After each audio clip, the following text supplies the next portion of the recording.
I'ma just say this. The Jurassic World 3 movie is ass. As of right now, Rotten Tomatoes has it as the worst movie in the Jurassic franchise, sitting at a whopping 33%. And I can't even disagree with that number. Usually, when I go into movies, I go in with an open mind, so I have more of a genuine reaction, so I know whether I dislike it or like it or not. When I was going into this one, I was thoroughly disappointed. By no means am I a super Jurassic Park fan or Jurassic World fan. I enjoy their movies and I understand the traction it gains in the public. But don't get me wrong, it's a decent film. And I will leave it at that.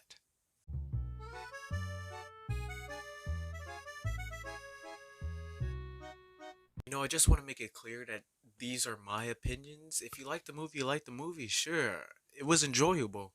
But for me, I didn't like it as much as, the first Jurassic Park movie or the first Jurassic World movie. And this is just where I stand. Maybe over time it'll grow on me.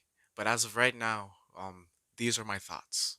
Now, with all that out of the way, let's jump into the pros. For me, I feel like the first half of the movie was really good. It did a great job establishing the characters and where they are now after the second movie. When I was watching the first part of the movie, I was actually thoroughly invested into it.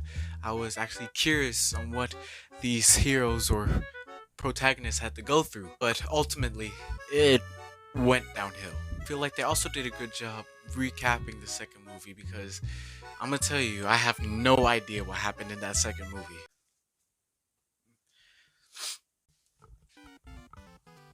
I feel like this movie proves the point that the formula they've been using since the first Jurassic Park movie does not work. It's just a rinse and repeat of the same exact thing. You have a bad scientist who has a sanctuary or island built for the dinosaurs. Something goes wrong, and then the heroes have to come and fix it. Because they use it over and over again, it becomes boring and predictable. To be honest, I didn't feel for any of the characters. They didn't feel like a team to me. Characterization was weak, and interactions were not believable at all. Some of the characters, I felt like they weren't even supposed to be there. Like the pilot. She just joined in because she saw Maisie, and that was it. She doesn't serve any other purpose except for taking them out of the island, or taking them to the island. Doesn't make any sense. It was kind of hard to find out what the actual plot of the movie was because there was so many plot lines and so many objectives. Like, was it to defeat the locust? Make humans and dinosaurs was coexist? Was it figuring out how Blue reproduced? Maybe it was giving closure to Maisie about her mother and her past. Honestly, it was all those things, but the way they went about it was too much. It was too crammed in. Now, another turnoff for me is that there was too much forced comedy. I feel like every time there was an action sequence, there was always supposed to be a cheeky one liner that had to lighten the mood.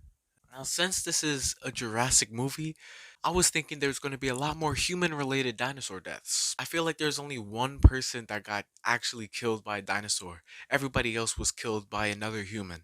I feel like the way this plot and storyline was going, I don't think we needed the original characters to come back. Granted, it did work in Ellie's favor since she was still investigating stuff with dinosaurs. But for Ian and Alan, it just didn't feel right. And plus, their actors didn't seem like they wanted to come back. Throughout the film, I'd always tell myself, if everyone made it out of here alive, or if nothing bad happened to them, then this whole thing would have been a waste of time. With Ramsey and Ian, they betrayed Biosin to help their friends. But at what cost, though? Nothing. See, if this was a real organization and they were trying to keep everything under wraps and a secret, if someone betrayed that company, then there would be more punishments than just a slap on the wrist, in my opinion. I don't mean they had to get killed or anything, but I'm just saying without that, it just lowered the stakes. This brings us to the antagonist of the story, Dr. Lewis Dodson, the head of the Bison Company. Now, when you think of a head of a company of this magnitude, you think of someone who's menacing or someone who has an imposing stature. But in no way throughout this film did I think this person was menacing. Not in the slightest. I mean, he didn't take initiative. He was clueless to the fact that his employees were going behind his back, and when he did find out they were going behind his back, he threw a temper tantrum. I literally couldn't take him seriously. I don't know if it was intentional or not, but this character was literally the comic relief throughout the whole film. For this reportedly being the last film in the Jurassic franchise, it was a huge letdown. After all is said and done, would I still recommend this movie? Yes. Would I watch it again? Probably not. Even though there are a few things that I disagree with, it's still an enjoyable movie at its core, and that's what I want people to take away from this.